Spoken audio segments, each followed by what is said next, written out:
안녕하세요. 오늘도 사연살롱을 찾아주셔서 감사합니다. 저는 씩씩하고 건강한 아들을 둔 40대 아줌마예요.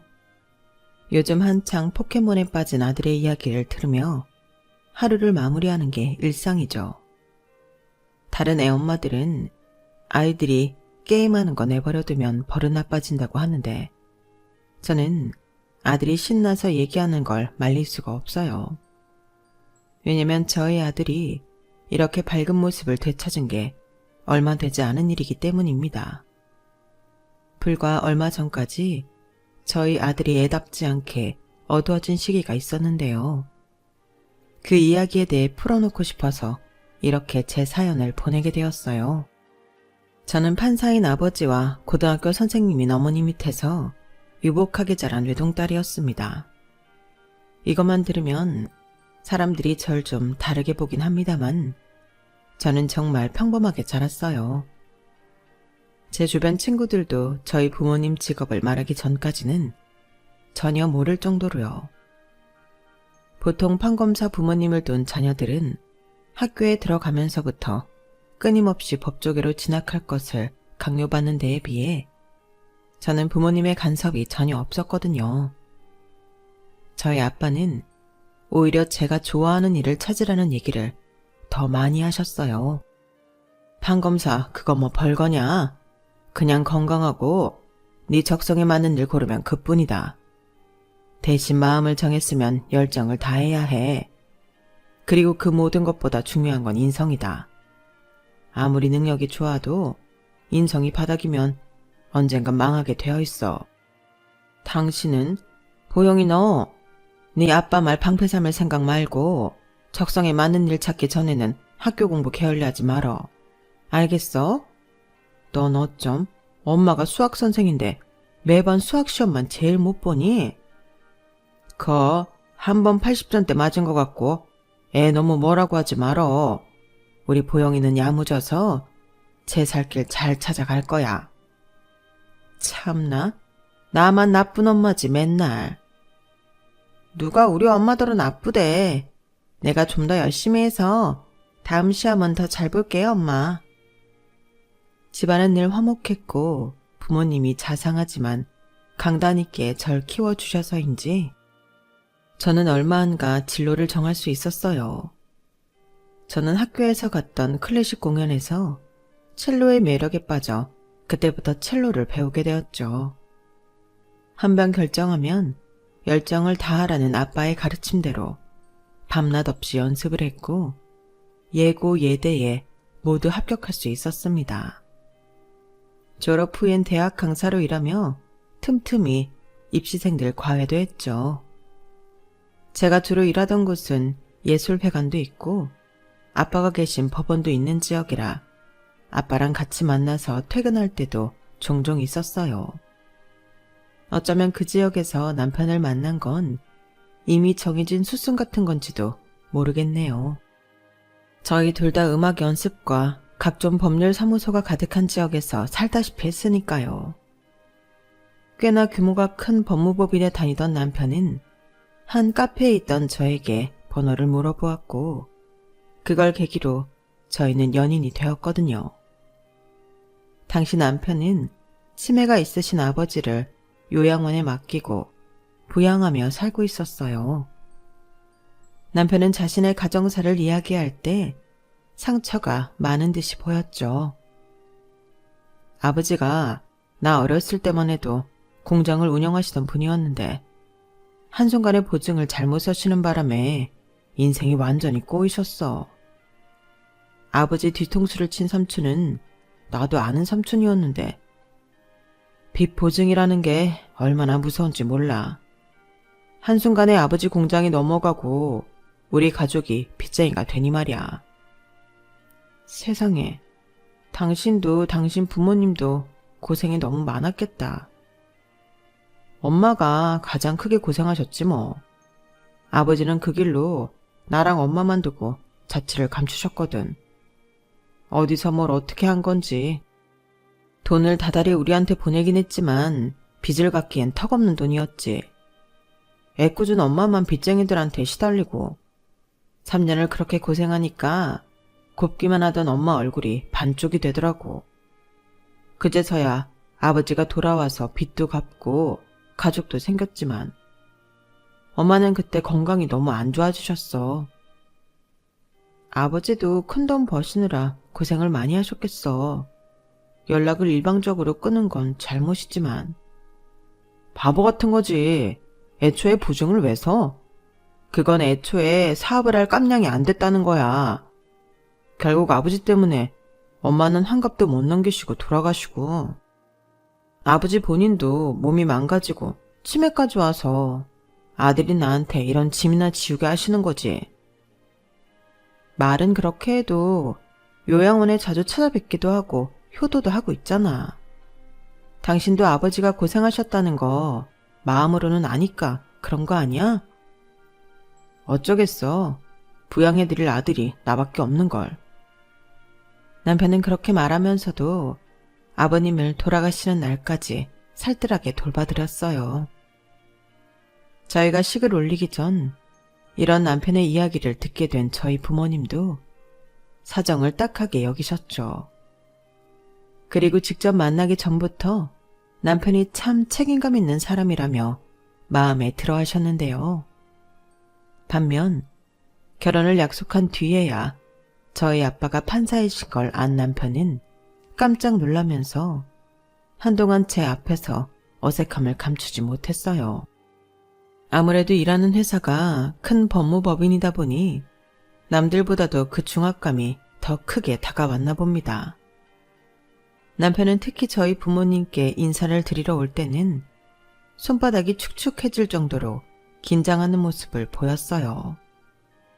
하지만 저희 부모님이 계속 남편이 긴장을 풀 수 있게 따뜻하게 말씀해 주시고 일상적인 이야기를 나누다 보니 점점 마음을 놓더군요. 식사 자리를 마치고 이야기를 더 나누는데 남편이 멋쩍게 제가 변호사라도 되어야 두 분께서도 면이 서실 텐데 라고 하자 아빠는 손을 휘휘 저으며 말씀하셨어요. 변호사든 검사든 그게 내 입장에서 뭐가 중요하겠나. 내 딸과 남은 인생을 함께할 사람인데 우리 보영이를 잘 아껴주고 심성이 고운 사람이면 됐지. 자네가 모진 사람이 아니라는 거 알고 있네. 그거만 됐어. 그러시면서 아빠는 오히려 머리만 좋고 심성은 곱지 못한 사람들 너무 많이 봐서 그런 사람이라면 치가 떨린다고 하셨어요. 오히려 저희 남편이 조금 숫기가 없어도 솔직하고 나쁜 짓 할 사람이 아니라며 좋다고 하셨죠. 남편 역시 저희 아빠를 굉장히 좋아하고 존경하며 잘 따랐습니다. 본인이 먼저 저희 부모님과 식사 자리를 가지자고 하거나 근교로 놀러 가자고 하기도 했고 저랑 둘이 있을 때도 먼저 이야기를 종종 꺼낼 정도로 저희 부모님을 좋아했어요. 처음엔 조금 무서웠는데 막상 만나보니 장인어른도 장모님도 너무 인자하시고 좋은 분들이셔서 얼마나 다행인지 몰라. 아닌 게 아니라 장인어른이 정말 참법관이신 것 같아. 내가 사무실에서 장인어른 이름만 대도 변호사들이 전부 관심을 가지고 엄청 호의적으로 대하더라고. 몇 안 되는 참법관이시라면서. 학벌에 상관없이 다들 인정하셔. 저번 송년회 때는 대표님도 칭찬하시더라니까.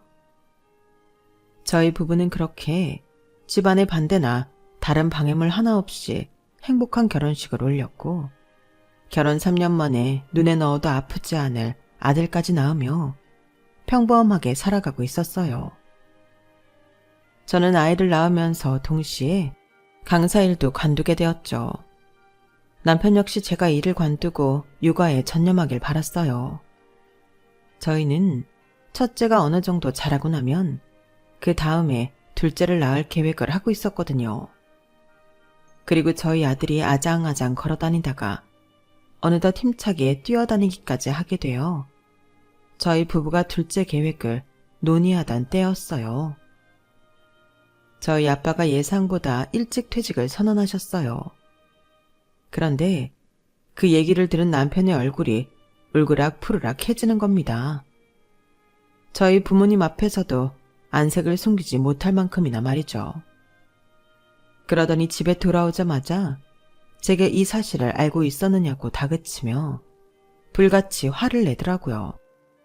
몇 년 일찍 퇴직하셨다고 해도 아빠 연세에 맞는 시기에 퇴직을 하신 건데 남편은 지나치게 화를 냈어요. 나도 오늘 처음 들은 이야기야. 가족들 다 모인 자리에서 얘기하려고 그러신 것 같은데. 아니, 나한테 먼저 말씀하셨으면 뭐가 달라져? 그리고 아빠가 퇴직하시는 게 당신이랑 무슨 상관이야? 왜 이렇게 화를 내? 당신이야말로 뭐가 그렇게 평온해? 지금 우리 아들이 아직 초등학교도 안 들어갔는데 저런 중대한 결정을 마음대로 하신다잖아. 보직에서 물러나면 잊혀지는 거 한순간인 거 몰라? 그게 대체 무슨 상관이냐고. 우리 가족이랑은 아무 상관도 없잖아. 부모님도 그런 거 전혀 신경 안 쓰는데 왜 당신이 난리야? 왜 상관이 없어? 이제 내가 어디 나가서 장인어른 사위라고 말도 못하게 생겼는데 적어도 내가 실장 달기 전까지는 기다려 주셨어야 할 거 아니야. 애가 아직도 유치원생인데. 뭐? 당신은 그럼 당신 사회생활 편하게 하겠다고 그동안 우리 아빠를 팔아왔다는 거야? 지금 그 얘기야? 그딴 식으로 매도하지 마. 나는 가장이라고. 가족을 위해서 이득될 만한 부분이 있으면 좀 더 얘기를 꺼낼 수도 있는 거지. 집에서 놀고 먹는 당신이 판단할 문제가 아니잖아. 그걸 가지고 장인어른을 팔았다고 하다니. 당신이야말로 철이 없어도 유분수지. 왜 이렇게 현실 감각이 없어? 그럼 판사 장인어른 안 두고 그냥 본인 능력으로 일하는 사람들은 뭔데? 그 사람들도 현실 감각이 없는 거야? 그리고 내가 집에서 놀고 먹는다니. 퇴근하고 설거지 하나 안 도와주는 당신이 할 소리야? 당신이야말로 밖에서 우리 아빠 덕 보고 살면서 집에선 나한테 유세까지 부리겠다는 거냐고 지금. 저는 남편의 말을 듣고 정말 기가 찼어요. 남편은 제 말에 제대로 반박도 못하면서 계속해서 큰 소리를 화를 내다가 밖에 나가 담배를 피우고 오더라고요. 그 일로 저희는 몇 날 며칠 동안 서로 얼굴도 제대로 안 쳐다보고 사이가 멀어졌죠. 그렇다고 남편이 이렇게 말하며 화를 냈다고 부모님께 말씀드릴 수도 없는 노릇이니 저는 일단은 누구에게도 그때 그 일에 대해 말하지 않고 있었죠. 아들을 보며 하루하루를 지내다 보니 차츰 그날의 분노가 가라앉고 무뎌지기는 하더군요. 남편도 일상을 이어가면서 평정을 되찾은 듯 해보였어요. 아들한테는 여전히 좋은 아빠이기도 했고요. 시간이 좀 걸리긴 했지만 저에게도 먼저 화해의 액션을 취해왔기에 몇 달이 지나고 나니 저희는 다시 예전처럼 관계를 회복하게 되었습니다. 그리고 그제서야 저희 엄마가 저랑 둘이 있을 때 슬쩍 이제 화해했냐고 물어보시더라고요. 저는 그제서야 부모님도 다 알고 계시면서 모른 척 해주신 거라는 걸 알게 되었어요. 무엇 때문에 싸웠는지는 모르겠지만 잘 화해했다니 다행이라며 웃으시는 엄마를 보니 왜인지 제 마음이 콕콕 아파왔어요. 그러면서 장서방이 바깥에서 스트레스 받는 일이 많을 테니 화가 나는 일이 있어도 한 번 더 배려해주라며 조언을 해주시는데 남편 편을 들어주시는데도 절 걱정하는 마음이 강하게 느껴져서 저도 울컥하는 마음을 숨기고 알았다고 걱정하지 말라고 웃어 보이며 엄마를 안심시켜 드렸어요. 아빠도 저에게 내색은 안 하셨지만 신경을 쓰고 있으셨던 것 같았어요. 그래서인지 몇 번 저희를 초대해서 남편이 평소 아빠의 물건을 보고 눈을 반짝했던 것들 중에서 벨트나 넥타이 핀과 같은 작은 선물들을 주시기도 하셨죠. 남편은 아빠한테 서너 번 선물을 받고는 기뻐하는 티를 숨기지 못하더군요. 지금 돌이켜 생각해보니 저희 부모님의 이런 노력으로 저희 부부는 조금 더 빠르게 관계를 회복할 수 있었던 것 같네요. 집안 분위기가 좋아지니 남편도 그 영향을 받은 것인지 몇 개월 뒤 남편은 과장직으로 승진을 하기도 했어요. 어깨가 전보다 높아진 채 콧노래를 부르며 출근하는 남편을 보면서 저도 덩달아 기분이 좋아졌죠. 바로 1, 2년 전까지만 해도 남편은 가장으로서의 역할을 잘 하려는 마음이 앞서서 항상 여유가 없는 모습이었는데요. 그래도 과장을 달고 나니 전보다는 조급함이 사라진 것 같아 참 보기가 좋았어요. 그때는 저희 아들도 막 초등학교를 들어갈 때였는데 경제적으로도 여유가 생기게 되니까 모든 것이 순조롭게 흘러가는 것만 같았죠. 하지만 이런 평화로운 시간은 얼마 가지 않아서 깨지고 말았어요. 남편과 제 사이에 또 한 번 큰 갈등이 생긴 것이었죠. 문제는 그 계기가 정말 어이없는 일이었다는 거예요. 이번에도 남편은 저희 아빠 일로 불같이 화를 냈어요.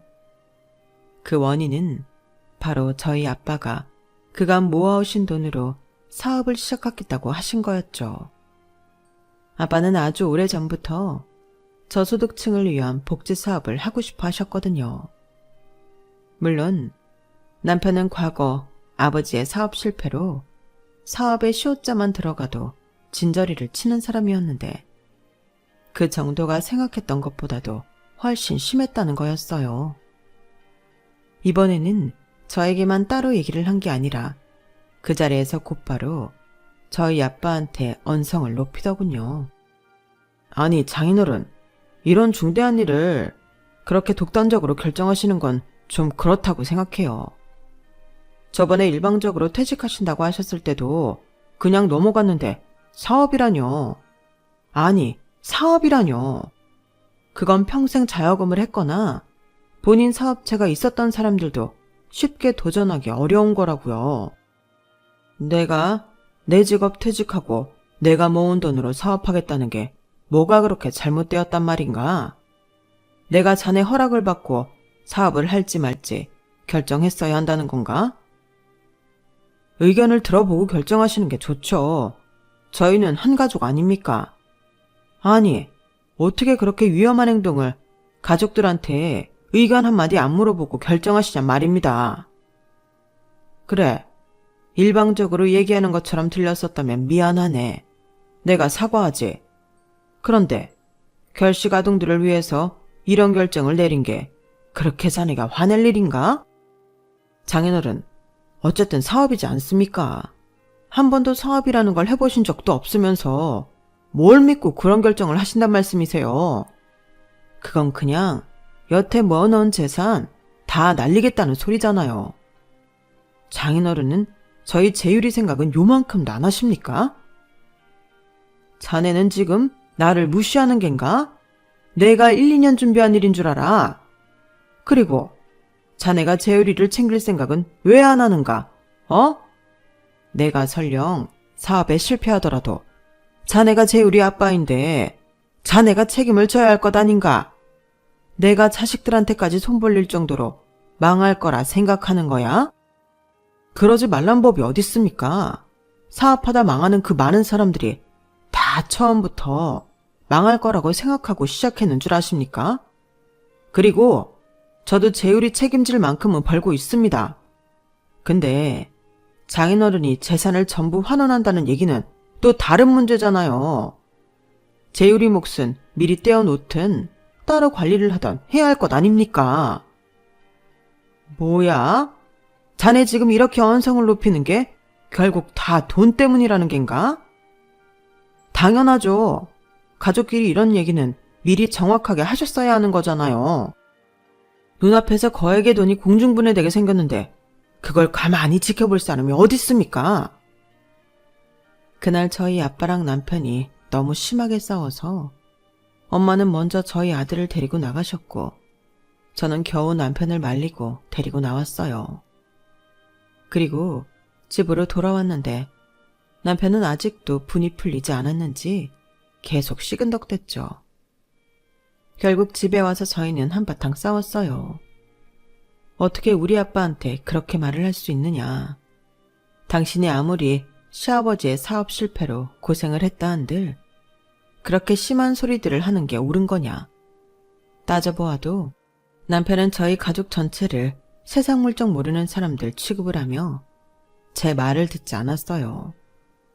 그리고 저희 아빠 재산을 가지고 어떻게 뻔뻔하게 그런 말을 했냐고 얘기를 해보아도 말이 통하지 않았죠.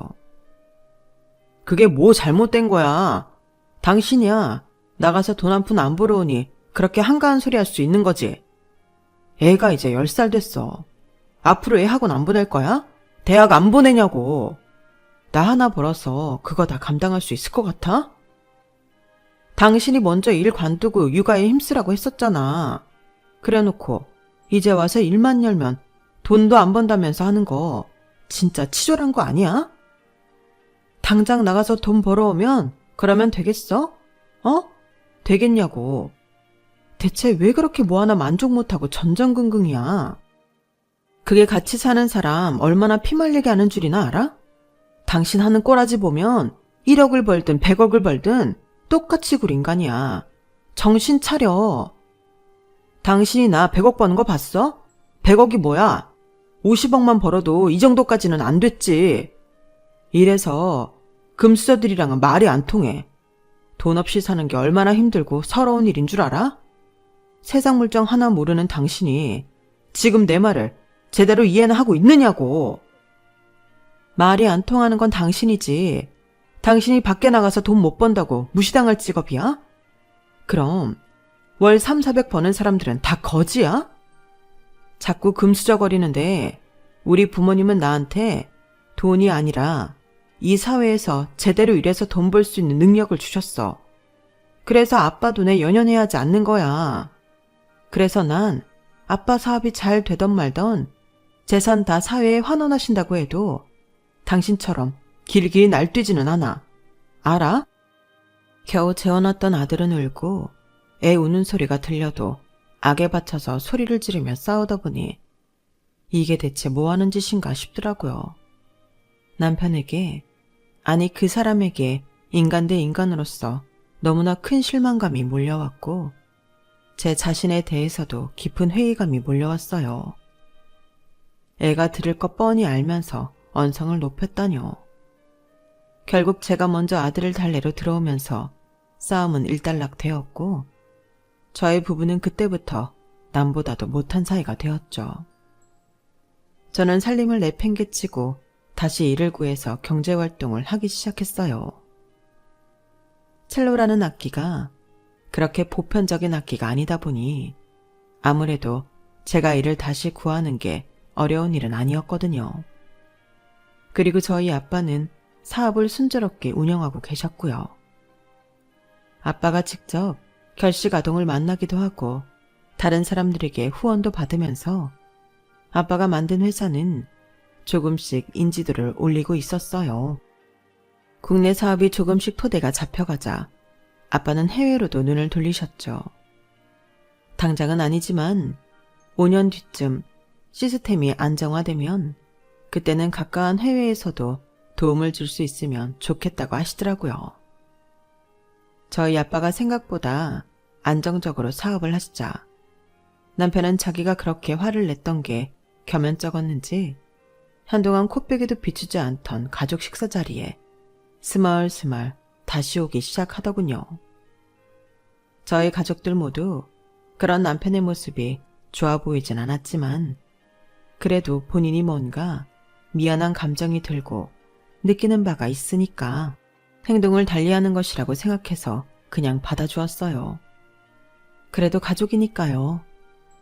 저와 남편의 사이에서도 다시 대화가 생겨나게 되었고 아이와 함께 셋이 외식을 나가기도 했죠. 그런데 얼마 지나지 않아 저희 가족에겐 또 한 번 엄청난 시련이 닥쳐왔습니다.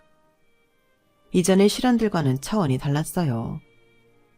저희 아빠 회사에서 세무 회계 일을 담당해주던 사람이 회사 돈을 전부 가지고 도망쳐버린 것이었죠. 이 일을 저희 부모님은 하루아침에 날벼락처럼 닥친 사람들에 의해 알게 되고 말았습니다. 저희 아빠도 모르는 새에 저희 친정집이 담보로 넘어가 있었다는 거였어요. 정말 마른 하늘에 날벼락 같은 일이 아닐 수 없었죠. 원래 그날 아침 저희 아들 등교를 도와주시라고 했었던 엄마가 놀라서 제게 전화를 하시고 저도 그날 오전 레슨을 급하게 취소하고 친정집으로 달려갔어요. 집에 도착해보니 온 사방에 영화나 드라마에서나 보던 빨간 딱지가 붙어있더군요. 아빠는 뭐가 어떻게 된 일인지 파악하시느라 정신이 없으셨고 저는 일단 엄마를 저희 집에 가 계시라고 보내드렸어요. 엄마랑 저희 아들이 가고 나니 저도 심적으로 무너지게 되더라고요. 그래서 일단 남편에게 전화를 걸어 현재 상황에 대해 이야기를 했습니다. 남편은 제가 말을 꺼내자마자 무슨 상황인지 알겠다면서 바로 이쪽으로 와주겠다고 대답했죠. 그래서 저는 발을 동동 구르며 남편을 기다리고 있었어요.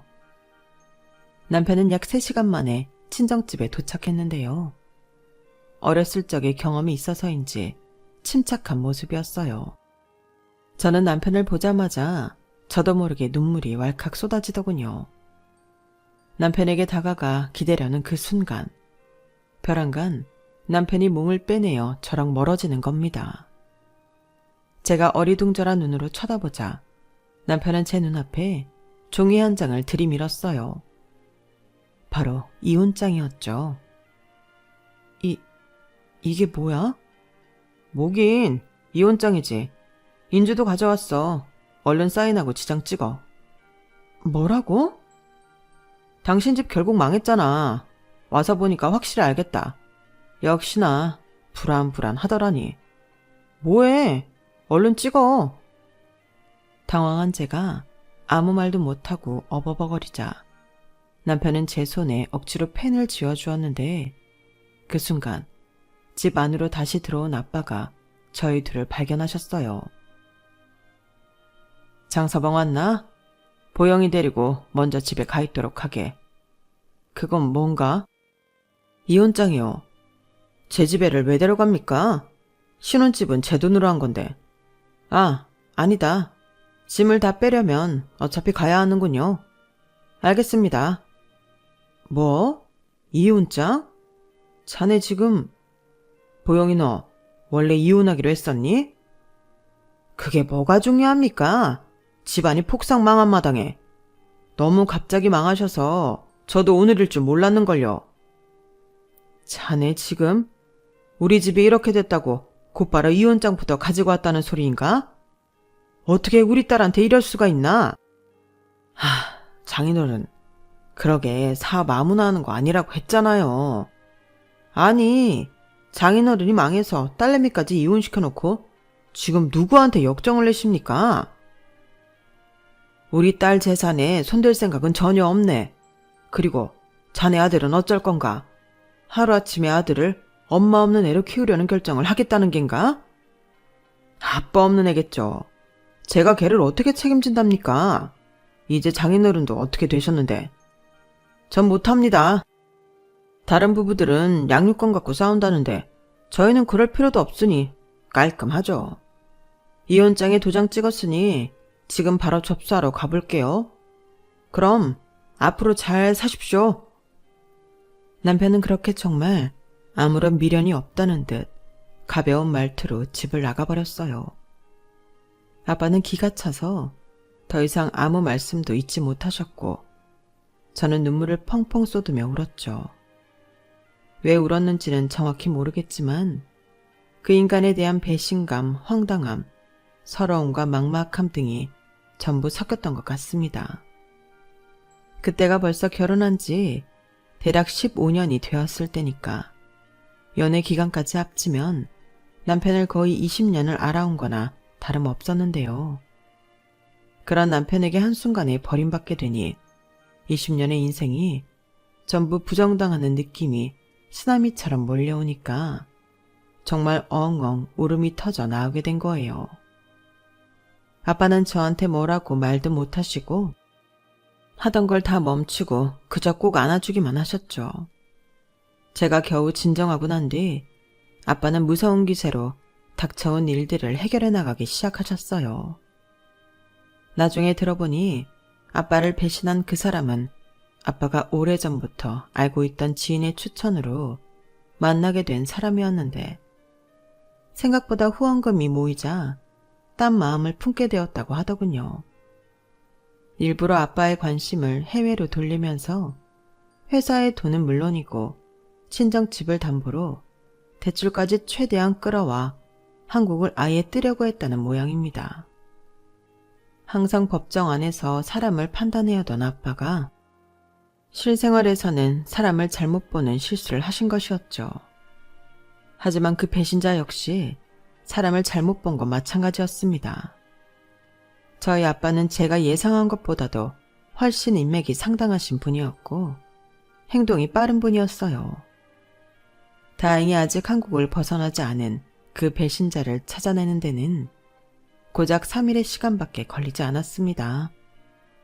그리고 동시에 초호와 변호인단이 꾸려지게 되었어요. 너무 빠르게 잡힌 터라 아직 불법적으로 가져간 돈들을 처리하지 못했던 범인은 그 돈을 그대로 저희 아빠 회사에 토해냈죠. 아빠는 그 범인에게 할 수 있는 모든 법적인 절차를 진행시켰고 결국 범인은 감방까지 가게 되었답니다. 아빠는 이 모든 일을 1년도 안 되어 진행시키셨어요. 솔직히 말하자면 저도 저희 아빠가 화가 나면 이렇게 무섭게 변하는 분이라는 걸 이때 처음 알았네요. 아빠가 그렇게 범죄자를 처단할 동안 저도 바빴어요. 제 인생 최악의 악연을 끊어내느라 꽤나 수고를 해야 했거든요. 남편과의 질긴 인연은 한 번에 무 자르듯이 싹둑 잘라지지가 않았는데요. 왜 보통 사람의 진가를 알 수 있는 부분이 그 사람의 마지막 모습이라는 말도 있잖아요. 그런데 그 인간은 정말 최악이었어요. 그래도 한때 내 남편이었던 인간이라 이렇게까지 말씀드리고 싶지는 않지만 그 인간의 밑바닥은 비겁하고 찌질하고 추악하기 그지없는 인간이었습니다. 저는 남편이 이혼장을 들고 왔을 때 감정을 추스르자마자 남편과 살던 집에 가서 모든 짐들을 다 빼왔어요. 같이 살았던 기간이 길었던 만큼 하루 만에 짐들을 다 뺄 수가 없어서 며칠 뒤 주말에 한 번 더 들러서 짐을 빼게 되었어요. 아들의 짐도 빼려다 보니 저는 어쩔 수 없이 제 아들도 데려가게 되었는데요. 그 인간은 제가 가는 시간을 미리 말했음에도 나가지 않고 집구석에 들러붙어 있더군요. 그 꼴이 보기 싫었지만 저는 최대한 그쪽을 쳐다도 안 보고 무시한 채 빨리 짐을 챙기려고 했는데 아무래도 저희 아들은 그게 잘 안 됐던 것 같아요. 아직 초등학생인데 당연한 거잖아요. 그런데 기가 찼던 건 그 인간의 대처였어요. 아빠는 같이 안 와? 아빠도 엄마랑 나랑 같이 가자. 라며 용기 내서 말하는 아들에게 이딴 식으로 말을 하는 겁니다. 안 돼. 아빠는 이제 재율이 못 키워. 할아버지랑 엄마가 잘못해서 거지가 되는 바람에 아빠랑 같이 못 살게 됐거든. 아빠는 이제 재율이 아빠 아니야. 거실에서 얘한테 그렇게 말하는 소리를 듣자마자 저는 눈이 뒤집히는 것 같았죠. 그 정신에도 아들부터 차에 가 있으라고 밖으로 내보낸 뒤 남편에게 엄청나게 소리를 질렀어요. 지금 애한테 무슨 소리를 짓거리는 거야? 당신이 그러고도 애 아빠야? 나랑 이혼한다고 네 아들도 남의 아들 취급하는 거야? 애가 무슨 죄가 있다고 함부로 그딴 소리를 해대는 거냐고. 애도 알 건 알아야지. 그리고 지금 화를 낼 사람은 당신이 아니라 나야. 정신 차려. 내가 당신 사기 결혼으로 걸고 넘어져도 할 말이 없다고. 당신은 아닌 게 아니라 처음엔 판사 외동딸이었는데 이젠 그냥 길바닥에 나앉게 생겼잖아. 어디서 멍청하게 사기꾼한테 뒤통수나 맞고 와서 나한테 화를 내. 뭐라고? 당신 진짜 쓰레기구나. 결국 우리 아빠 직업 보고 나랑 결혼했다는 소리야? 설령 그렇다 쳐도 재율이 네 아들이야. 애가 대체 뭘 잘못했냐고. 그딴 인간 말종 같은 소리를 짓거리냐고. 누가 보면 아주 당신은 변호사라도 되는 줄 알겠어? 야, 말 조심해. 참나. 그래, 나 변호사 아니다. 근데 그게 뭐? 나야 앞으로도 일만 잘하면 웬만한 변호사들만큼 벌 수도 있지만 당신은 앞으로 인생이 전부 가시밭길이라고. 그 사기꾼 새끼 잡히지 않는 이상 장인어른이나 너나 평생 개처럼 일해야 할걸? 애까지 키우려니 남은 인생은 다 시궁창이나 다름없을 거라고. 일찍 손절친 내가 현명한 거지. 그 사기꾼 새끼 잡았으니까 걱정 마. 당신 말대로 우리 아빠가 판사야. 범죄자 새끼 잡는 건 일도 아니지. 그리고 당신이랑 이혼하는 거? 당신 인생은 앞으로 뭐 탄탄대로일 줄 알아? 멍청하기는. 그 다음은 너야, 이 쓰레기 같은 자식아. 절대 너 같은 인간한테 유리한 방향으로 이혼하지 않을 테니까 두고 봐. 뭐라고? 그 사람을 잡았다고? 이렇게 빨리? 남편은 제 말에 눈동자가 사정없이 흔들리더니 자세를 곤차 앉더군요. 저는 더욱더 속도를 내서 짐을 정리하고는 그 집을 나오려고 했어요. 그놈이랑은 더 이상 1분 1초도 한 공간에 있기 싫었거든요. 그런데 그 찌질한 인간은 제가 현관에서 신발을 신는 사이 저한테 쭈뼛거리며 다가와서 말을 걸더군요. 갑자기 꼬리를 내리고 슬슬 눈치를 보는데 없던 전까지 제대로 털렸어요. 중요한 것만 가져가고 너무 무거운 건 좀 놓고 가. 이혼장 접수된다고 바로 남남되는 것도 아닌데. 생각보다 이혼장만 접수하고 이혼 번복하는 사람들도 많다잖아. 장인어른 고소장 접수는 하셨대? 어이가 없네. 네가 뭔 상관이야. 생각보다 상황이 빨리 수습되는 것 같으니까 이제는 또 이혼 무르고 싶어? 웃기지 마. 이제 와서 말 주워 담을 생각하지 말고 우리 꼭 이혼하자. 어? 저는 그 말을 끝으로 영영 그 집을 나와버렸죠. 법정 아니면 2번 다시 보고 싶지 않았는데 그 인간은 그 이후로 자꾸만 저를 찾아오더군요.